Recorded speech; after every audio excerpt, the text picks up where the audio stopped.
Storm on the Island by Seamus Heaney is a fantastic poem that tells of the story of a raging storm as it attacks the community below.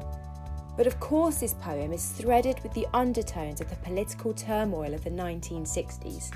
But before we get stuck into that, it's key to know more about Seamus himself and what life was like growing up in Northern Ireland on a farm in the middle of nowhere. He describes this farm as tremendously secure, and it's this sense of security and isolation that we can see dominated throughout the poem. And although this poem is also about the conflict of the IRA at the time, Heaney said that it is not a political protest. It's a way of giving a sense of the world through a temperament. And that is to say that this is a true expression of his feelings as a child and what it was like growing up on that farm in such a troubling time. Heaney said that all of his works aim to address, amplify and analyse simply exactly what happened, and Storm on the Island does that so well. So let's summarise. Seamus Heaney's poem is a dramatic monologue told from the perspective of a villager on a remote island. It focuses on a raging storm that fiercely attacks the community below. On a deeper level, this poem reflects the physical and psychological effects of conflict influenced by the political troubles in Ireland during the 1960s. Now let's remind ourselves of the poem itself. We are prepared. We build our houses squat, sink walls in rock and roof them with good slate. This wizened earth has never troubled us with hay, so, as you see, there are no stacks or stooks that can be lost, nor are there trees which might prove company when it blows full blast. You know what I mean. Leaves and branches can raise a tragic chorus in a gale so that you listen to the thing you fear, forgetting that it pummels your house too. But there are no trees, no natural shelter. You might think that the sea is company, exploding comfortably down on the cliffs, but no. When it begins, the flung spray hits the very windows, spits like a tame cat turns savage. We just sit tight while the wind dives and strafes invisibly. Space is a salvo. We are bombarded with the empty air. Strange, it's a huge nothing that we fear. Storm on the Island begins with a resolute determination, we are prepared. The very simplicity of the sentence encapsulates a confident tone right from the very outset. It creates the image of the villagers ready and waiting for this reoccurring attack. The pronoun we really gives off this sense of togetherness and unity, denoting that collective and cultural voice of solidarity. This is a community working together to face the common enemy. In the next part of the line, Heaney immediately conveys the images of the villagers working hard together to build their houses, sinking walls deep into the ground and solidifying roofs with good slate. Here, Heaney further presents this strength of the community, which mirrors the strength and resilience of the houses they build. We get a real sense of their domestic certainty here, which is all very comforting and reassuring, but of course this changes as the poem progresses. It is not until the next line that we start to question the strength of this community. The wizened earth is shriveled and dry, meaning that the landscape is bleak and inhospitable, allowing what we might consider substance without luxury. This is emphasised in the description of no stacks, meaning haystacks or piles of hay, or stooks, being the wheel the hay forms when rolled onto the fields. Some say that Heaney conveys a somewhat sarcastic tone with the idea that the earth has never troubled the villagers with hay, meaning that the earth doesn't provide them with the bare essentials needed to survive. In the next line, Heaney reminds his readers that nature is not a friend of the villagers, as there are no trees which might prove company. This word company is also repeated later on in the poem, when Heaney reminds us that the sea is also not company. Here, he suggests that nature and humanity cannot live harmoniously, an idea that we can explore later on in the poem. Blast is the first really violent word in the poem, and it's the first of many threaded throughout. Heaney uses his violent and militant language to replicate the savage brutality of the attacking storm and, ultimately, the conflict that occurred during the 1960s. And then we get that wonderful colloquialism. You know what I mean? There are a few conversational phrases in this poem, and it's because of these that we as the reader feel fully immersed in the action ourselves. It's as if the speaker takes us by the hand and guides us through the scene, right into the very heart of the poem. The important change in the pronouns from we to you and I support this. You and I are now officially part of the community, a warrior villager fighting against this storm. The tension definitely starts to rise in the next lines alongside the rising chorus in the gale. Remember also that Heaney uses basic pentameter throughout, but litters this poem with varying feet. We are presented with trochaic and spondaic and so on, which breaks up the iambic rhythm. The breaks and changes in meter are unpredictable and mirrors the unpredictability of the storm. Like the language and rhythm, the storm is starting to get out of control, reflecting humanity's powerlessness against the fighting storm. And in the rising chaos, we forget that the storm still pummels the house.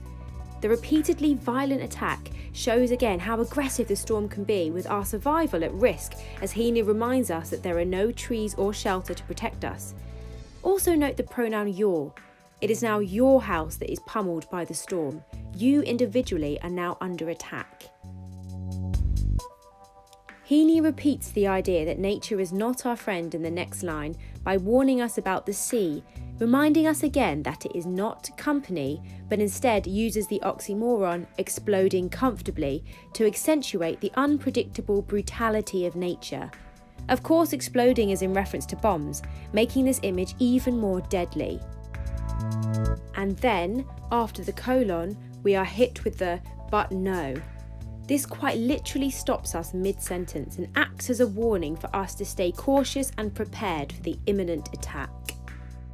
In this next line, Heaney gives us the simile, like a tame cat turns savage, to show us that nature may seem calm and controlled, similar to a harmless pet cat, but is, in fact, in complete control of the situation and can attack at any moment. The savage in this description stresses how deadly and almost uncaring nature can be when attacking the villages below. Heaney starts to use sensory language to add to the chaos of the images he creates at the start of the poem, particularly through the sounds he adds through the sibilant S, spray hits the very windows, spits, savage, and the alliterative T, spits like a tame cat turned, in this line. It's great when you read it out loud. The S sound replicates the spray and splash of the sea, accompanied by the harsher T sound, making the reader actually spit out the words, spit like a tame cat turned savage, as they clash together, making the tension rise quite dramatically. Sounds are another brilliant addition to the next line in the alliterative W. We sit tight while the wind dives and strafes invisibly. Here, the alliteration provides airy sounds, replicating the wind as it takes on the characteristic of an attacking plane, watching it dive and shoot its enemy. Again, space as a salvo gives the impossible image of the guns being shot in all directions, although we're reminded that it's only empty air bombarding us. This paradox creates an image of the vast absence of anything physically real attacking the villagers as they sit tight, squatting inside their homes, safe for now against the storm, hoping to survive. Let's just take a pause here and reflect on the imagery he creates through this rich and vivid description of the villagers building their houses to the attacking force of the storm. This, accompanied by the irregularity of caesura and enjambment, matched with the carefully placed sounds of the bombs, the sibilants, the assonance, really heighten this chaos and the conflict, It shows the uncertainty and how unpredictable the next attack could be. By this point in the poem, we feel incredibly overwhelmed, just like the villagers sitting tight and waiting for the storm to pass. It's not until the final line that we can stop, take a breath, and reconsider our position. Heaney ends his poem with a powerful paradox. The very plain and familiar adjective huge becomes interesting when it's used to describe nothing. Perhaps the end gives us the confidence that we may have lost in the midst of the poem, reminding us that it's just wind and rain. Essentially, it's nothing. We could potentially defeat it one day. Or perhaps this final line just accentuates the central message of this poem, that humanity is powerless to nature. Either way, we're left feeling relieved that the storm is over for another day. There's so much more we could say about each line of this poem, but remember, this is a comparative element of your exam, and therefore we need to think more about big ideas as opposed to analysing line by line. So let's look at the big ideas of this poem. First, Heaney highlights the strength and solidarity of a community. He really gives that sense of togetherness right from the very start. Next, Heaney conveys the brutal violence of the attacking storm. We see that through the language, through the sensory images, and through the sounds.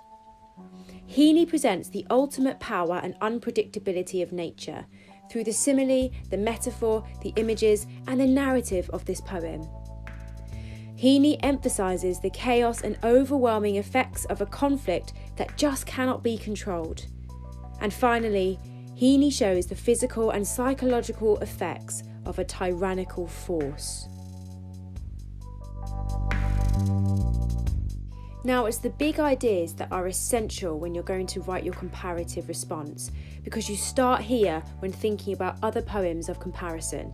So, for example, we look at the first point, Heaney highlighting the strength and solidarity of a community, and we think of other poems we can fit that into. Perhaps not in Ozymandias, perhaps the opposite in Kamikaze. Look again at the second point. Heaney conveys the brutal violence of the attacking storm. Now look at the other poems. Do any of them convey a violence or a brutal attacking of a storm?